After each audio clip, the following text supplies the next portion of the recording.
I was born into what I thought was a loving middle-class family in Seattle. Growing up, my parents always told me they were proud of my accomplishments, but looking back, there were subtle signs that my younger brother Jackson was the favorite. Still, nothing prepared me for finding those estate documents while helping with their taxes. The shock of seeing sole beneficiary Jackson after years of paying their bills felt like a knife to the heart. If you're watching this from a place where family has let you down too, drop a comment below and hit subscribe to follow my journey of standing up for myself. Trust me, what happened next changed everything.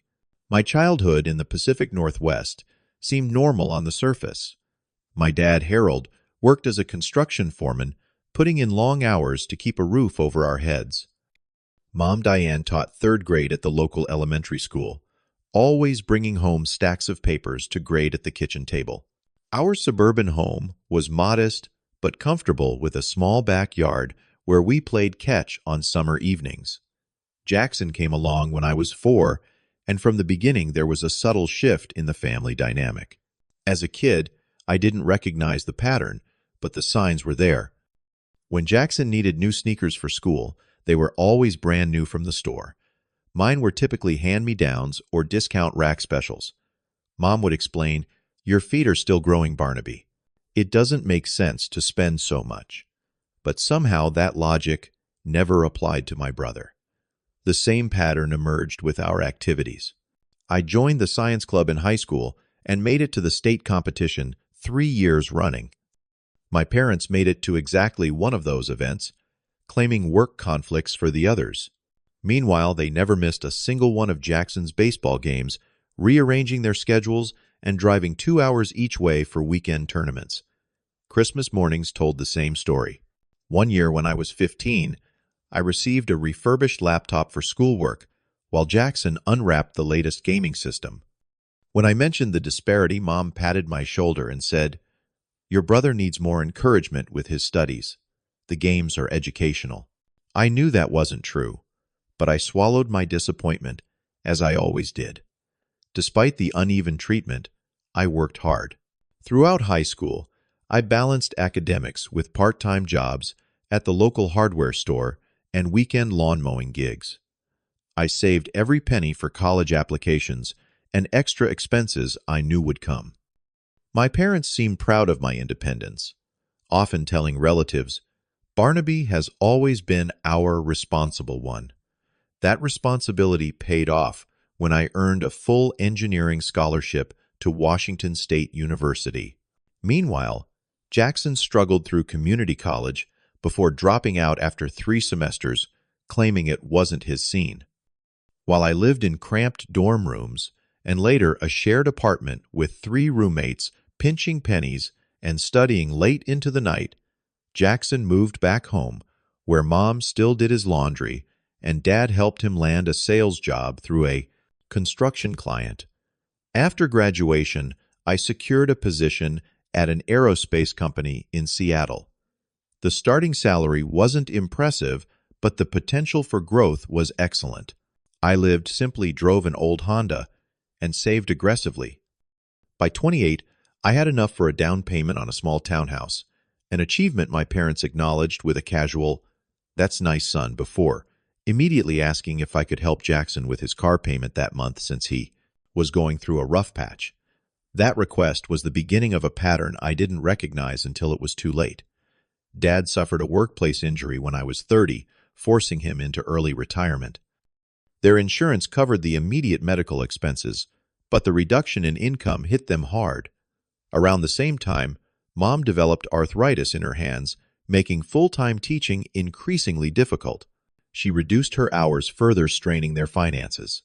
"It's just temporary," Barnaby, Dad assured me when they first asked for help with the utility bill, "just until we get back on our feet." That temporary assistance quickly expanded to helping with the mortgage, property taxes, insurance premiums, and medical expenses.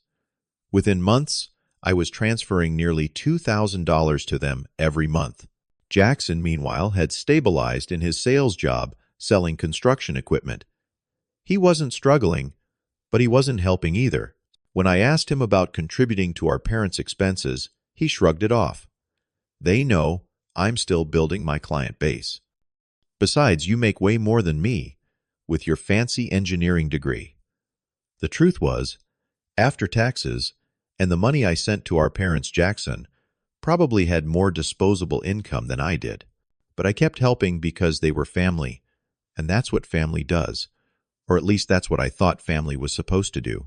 It was an ordinary Sunday afternoon, 3 years into my role as my parents' unofficial financial support system, when everything changed. Tax season had arrived, and I had offered to help them organize their documents as I did every year. Mom made her famous pot roast as a thank you, and the house smelled like comfort and childhood. The tax forms should be in the filing cabinet in Dad's office. Mom directed as she checked on the roast. Second drawer, blue folder. I nodded and headed to the small room that had once been a guest bedroom before being converted into a home office when Dad started working from home after his injury. The filing cabinet was old and stubborn, the drawer sticking halfway as I pulled it open. While searching for the tax documents, my fingers brushed against a thick manila envelope marked Estate Planning, Confidential in my father's neat block lettering. I shouldn't have opened it. Under normal circumstances, I would have respected their privacy, but something intuition or fate made me slide the papers out. The first page was dated just 3 months earlier. My eyes scanned the formal legal language until landing on the words that would forever change my relationship with my family, sole beneficiary, Jackson Harold Williams. I flipped through page after page, hoping to find my name somewhere, anywhere. But the pattern was consistent across their will: life insurance policies, investment accounts, and property deed. Everything, every single thing, was left to Jackson. The final document in the stack was a personal letter handwritten by my mother. It read, "We've made this decision after careful consideration. Barnaby has always been financially responsible and has established himself securely. Jackson needs more protection for his future. We trust Barnaby will understand this is about providing security where it's most needed." My hands trembled as I returned the papers to the envelope. A separate folder caught my eye labeled Financial Gifts. Inside were records of money transfers to Jackson over the years, money for a down payment on his condo, money for an investment opportunity, money for a vacation after a breakup. Thousands of dollars given freely, while they simultaneously asked me to help with their temporary financial difficulties. I walked back to the kitchen in a daze, the tax documents forgotten. Mom looked up from the stove, her smile fading as she saw my expression. "Barnaby, what's wrong? You look like you've seen a ghost." "I found your estate planning documents," I said quietly, my voice steadier than I expected. Dad looked up from his newspaper, exchanging a glance with Mom. "You shouldn't have been looking through those. I wasn't looking for them, but I found them." I took a deep breath. "You left everything to Jackson. Every single thing." Mom wiped her hands on her apron. "Sit down, honey. We can explain." The explanation was exactly what I'd read in the letter. I was financially secure. I didn't need the extra support. Jackson was still finding his way. When I brought up the thousands I'd been contributing to their household expenses, Dad became defensive. "That was your choice to help us. Nobody forced you." "My choice, based on what you told me." I countered my voice, rising despite my efforts to stay calm. "You said you were struggling. You said it was temporary, all while secretly giving money to Jackson and planning to leave him everything." Mom reached for my hand, but I pulled away. "Barnaby, you've always been the responsible one. We just worry more about Jackson. So I get punished for being responsible, for working hard, for caring enough to help when you asked." The unfairness of it all crashed over me in waves. "Do you have any idea how much I've sacrificed to help you? Vacations I haven't taken, home improvements I've delayed, retirement contributions I've reduced." Dad stood up, his face flushing. "Now you're keeping score. That's not how family works, son." "Apparently not," I agreed, standing up as well. "Because from where I'm standing, family doesn't take advantage of one member while secretly benefiting another." I left without eating the pot roast, driving home in a blur of hurt and anger. I expected phone calls, text messages, some attempt to mend the rift. But my phone remained silent that night, and the next day, and the next. The silence gave me time to process. I pulled out my bank statements, calculating exactly how much financial support I'd provided. The total stunned me: over $42,000 in 3 years. Money I would never see again, given to parents who valued me so little they couldn't even bring themselves to divide their modest estate equally between their children. My friend Sam came over that Wednesday with pizza and beer. "Maybe they just haven't updated their will in a while," he suggested as we sat on my patio. "The documents were dated 3 months ago," I replied, "and they included a letter specifically explaining their reasoning."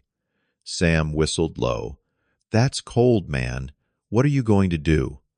It was a question I'd been asking myself for days. The following afternoon, I had a session with my therapist, Dr. Taylor, who had been helping me work through work-related stress for the past year. "What you're describing sounds like a lifelong pattern of emotional manipulation," she observed, after I recounted the situation.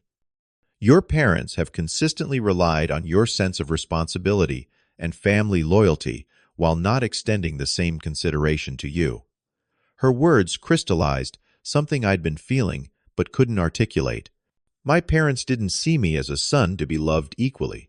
They saw me as a resource, a reliable source of financial support, while reserving their true parental concern and generosity for Jackson. As painful as this realization was, it also unlocked memories that confirmed the pattern. 6 years earlier, when my parents were discussing their retirement plans over a holiday dinner, I'd explicitly asked about their will. "Don't worry," Mom had assured me, "everything will be divided fairly." Dad had nodded in agreement.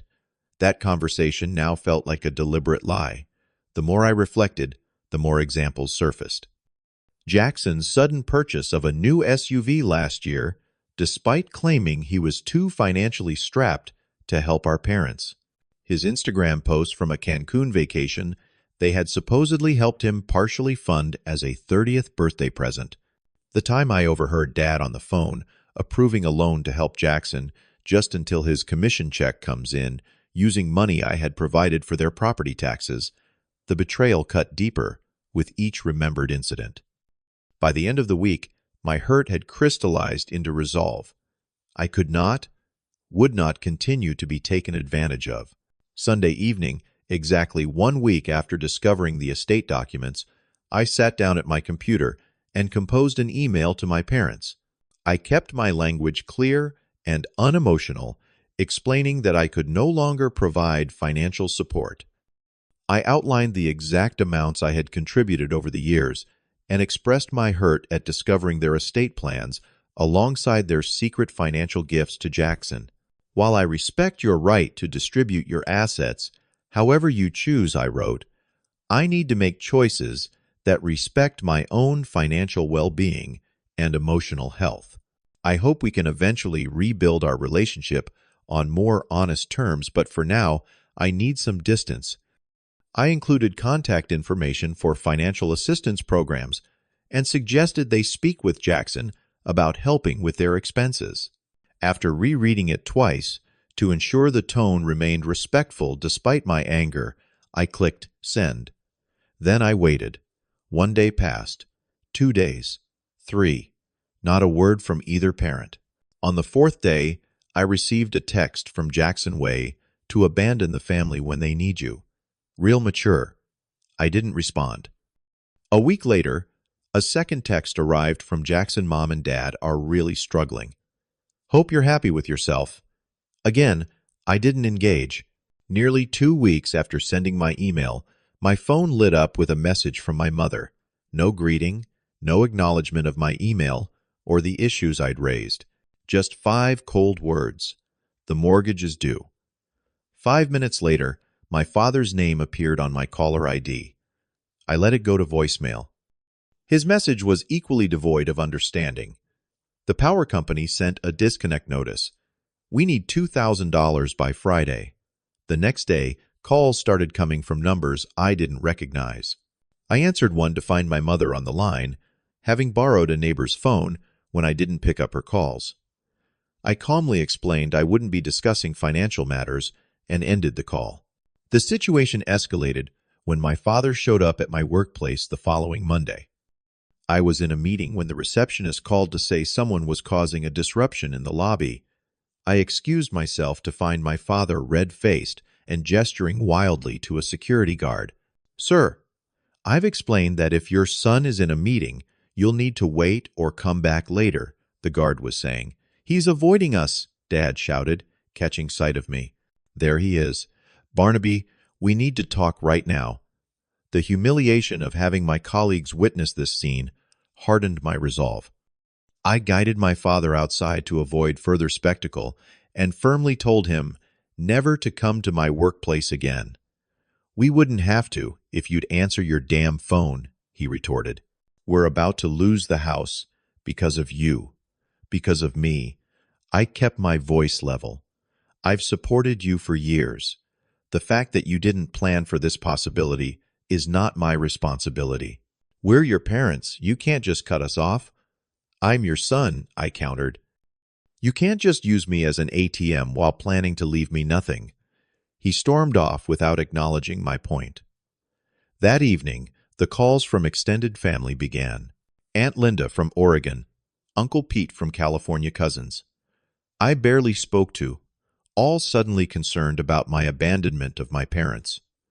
The version of events they'd heard bore little resemblance to reality. According to them, I had abruptly cut off support because of a minor disagreement, leaving my struggling parents destitute. I stopped answering calls from numbers I didn't recognize. The next escalation came in the form of a threatening text from Jackson. "You're destroying this family. I know where you live, and we need to talk this out like men." The implied threat prompted me to install a security system the following weekend. I began documenting every communication in a detailed log, noting dates, times, and content. Twice, I noticed my parents' car driving slowly past my house, though they didn't stop. Despite the pressure, I maintained my boundaries. I consulted a financial advisor about protecting my assets and continued meeting with Dr. Taylor to develop coping strategies. My friends became an invaluable support system, particularly Sam, who came over regularly to ensure I wasn't isolating myself. "You're doing the right thing," he assured me one evening as we grilled burgers on my patio. "Standing up for yourself isn't selfish." 3 weeks into this standoff, a certified letter arrived that changed everything. It was a missed payment notice for my parents' mortgage addressed to me as co-borrower. I stared at it in disbelief, then frantically pulled up my credit report. Sure enough, there it was, a mortgage loan from 5 years ago with my name listed alongside my parents'. I had no memory of co-signing any mortgage. Frantically searching through old emails, I found a set of documents my father had asked me to sign, just as a formality for some refinancing they were doing. I had trusted them and signed without carefully reviewing the paperwork. Now that trust was costing me. The next morning, I took an emergency day off work and met with an attorney specializing in real estate law. The news wasn't good as co-signer. I was legally responsible for the loan. A missed payment would damage my credit score, and if my parents defaulted entirely, I could be held liable for the full remaining balance. That afternoon, I received an unexpected call from Jackson. I almost didn't answer, but something told me I should. "Before you hang up," he began, "I need to tell you something. Mom and Dad aren't just struggling because you stopped helping. They've been in financial trouble for years." He went on to explain that our parents had emptied their retirement accounts 3 years ago to invest in a friend's business venture that Jackson had recommended. The business had failed within 18 months, taking their savings with it. They had been too embarrassed to tell me the truth, instead claiming temporary financial difficulties while expecting my temporary assistance to become permanent. "Why are you telling me this now?" I asked. There was a long pause before he answered. "Because they're talking about taking out a second mortgage on the house, with your name on it." The revelation left me reeling.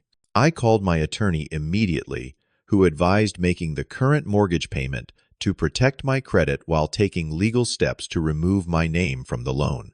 I transferred the exact amount needed for the mortgage, nothing more, directly to the lender. 6 weeks after discovering the estate documents, my Aunt Susan, my father's older sister, called with an unexpected proposal. "This family mess has gone on long enough," she declared without preamble. "I'm hosting a dinner at my house this Saturday. You, your parents, and Jackson will all be there, and we're going to sort this out like adults." My initial instinct was to refuse, but something in her tone stopped me. Aunt Susan had always been the straight shooter in the family, someone who valued fairness. If anyone could mediate this situation neutrally, it would be her. The dinner was tense from the start. My parents arrived first, sitting stiffly at Aunt Susan's dining room table. I came next, choosing a seat directly across from them rather than beside them. Jackson arrived last, looking unusually subdued. Before anyone says anything, Aunt Susan announced, placing a casserole in the center of the table, "We're going to eat in silence. Then we'll talk one at a time without interruption." Her tone made it clear this wasn't a suggestion. The enforced silence during the meal was uncomfortable but effective.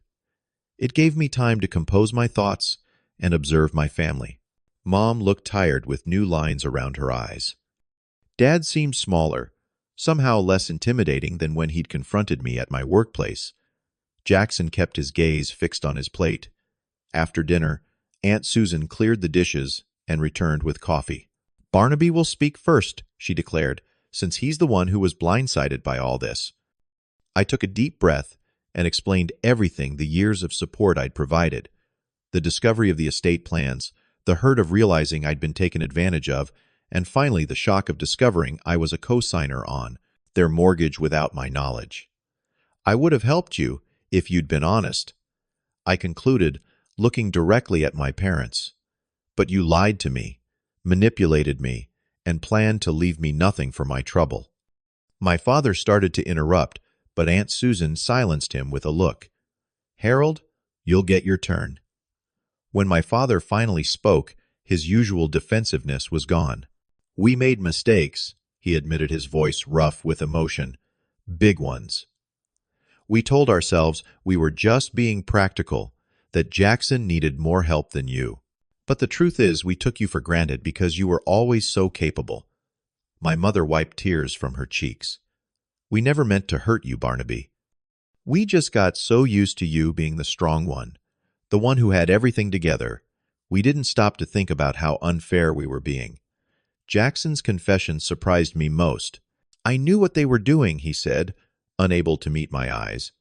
"Not just the will stuff, but how they kept asking you for money while helping me out. I convinced myself it was fine because you could afford it." He finally looked up. "I was wrong, and I'm sorry." The conversation continued for hours, painful but necessary. Years of resentment and misunderstanding surfaced. At times, voices raised, tears flowed, and old wounds reopened. But slowly, gradually, something shifted. For perhaps the first time, we were being honest with each other. By the end of the evening, we had reached several agreements. My parents would revise their estate planning to divide things equally between Jackson and me. They would attend family counseling with me to work on our communication issues. Most importantly, they would be completely transparent about their financial situation going forward. I agreed to help them create a realistic budget that didn't rely on my support, but offered to make one final contribution toward getting them current on their bills. Jackson committed to contributing monthly to their expenses and paying back some of the loans they had given him over the years. With Aunt Susan's help, we also established clear boundaries for our relationship moving forward. I wouldn't be responsible for their financial security, but I would stay involved in their lives. We would have monthly family dinners to maintain our connection and address any issues before they festered. The healing wasn't instantaneous. In the days following our family meeting, I still felt echoes of hurt and betrayal. But I also felt something new, hope that we could build a healthier relationship based on mutual respect rather than exploitation. My therapy sessions with Dr. Taylor shifted focus from the immediate crisis to the long-term work of rebuilding my sense of self-worth. For too long, I had tied my value to being the responsible son, the reliable provider, the one who sacrificed for others. Now I was learning to value myself independently of what I could do for my family. I found unexpected joy in rediscovering interests I had set aside while focusing on helping my parents. Woodworking, a hobby I'd enjoyed in college, became a therapeutic outlet. I converted my spare bedroom into a workshop and began creating small furniture pieces on weekends. The focus required by detailed woodwork gave my mind respite from family concerns, and the tangible results provided satisfaction, completely separate from others' validation. I also expanded my social circle, reconnecting with old friends, and making new ones through a local engineering professional group. These relationships built on mutual interests and genuine appreciation rather than obligation showed me what healthy connections felt like. Through the recommendation of a colleague, I began mentoring engineering students at my alma mater.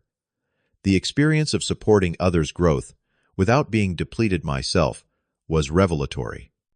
I could be generous without being exploited, helpful without being taken for granted. 6 months after our confrontation, I invited my parents to dinner at my home, the first time they had visited since the discovery that upended everything. The atmosphere was different than before. They arrived with a bottle of wine rather than a list of financial concerns. Our conversation touched on their new part-time jobs, my recent promotion, and Jackson's decision to take night classes to finish his degree. When my father mentioned struggling with a home repair project, I offered advice but not financial assistance. He accepted this new boundary without comment, asking thoughtful questions about the approach I suggested. It was a small moment, but it represented enormous growth in our relationship. By the 1-year mark, the transformation in our family dynamic was remarkable. My parents had downsized to a more affordable condo, using the equity from their house to establish financial stability. Jackson had stepped up in ways I hadn't thought possible, helping them move and taking responsibility for his own finances completely. Our monthly family dinners, initially tense affairs maintained through sheer determination, had evolved into genuinely enjoyable gatherings. We weren't a perfect family. The echoes of past hurts sometimes surfaced, but we were an authentic one, speaking truthfully rather than maintaining comfortable fictions. I had finally learned that loving my family didn't mean sacrificing my own well-being. Setting boundaries wasn't selfish, it was necessary for healthy relationships. Financial support, without emotional connection, was just a transaction, not a meaningful bond. Perhaps most importantly, I discovered that healing doesn't mean forgetting. I would always remember the pain of finding those estate documents, the shock of realizing how I had been used. But those memories no longer controlled me. They became lessons that made me wiser, more discerning, and ultimately more compassionate, even toward my imperfect family. Today, I maintain relationships with my parents and brother that are more honest, more balanced, and ironically more loving than when I was financially supporting them. By standing firm in my self-worth, I gave all of us the opportunity to build something better than what we had before. Have you ever had to set difficult boundaries with family members? How did it change your relationship? Share your experience in the comments below and subscribe to hear more stories about navigating complicated family dynamics. Remember, sometimes the most loving thing you can do for yourself and others is to stop accepting treatment that diminishes your worth. Thank you for listening to my journey, and I wish you courage in your own.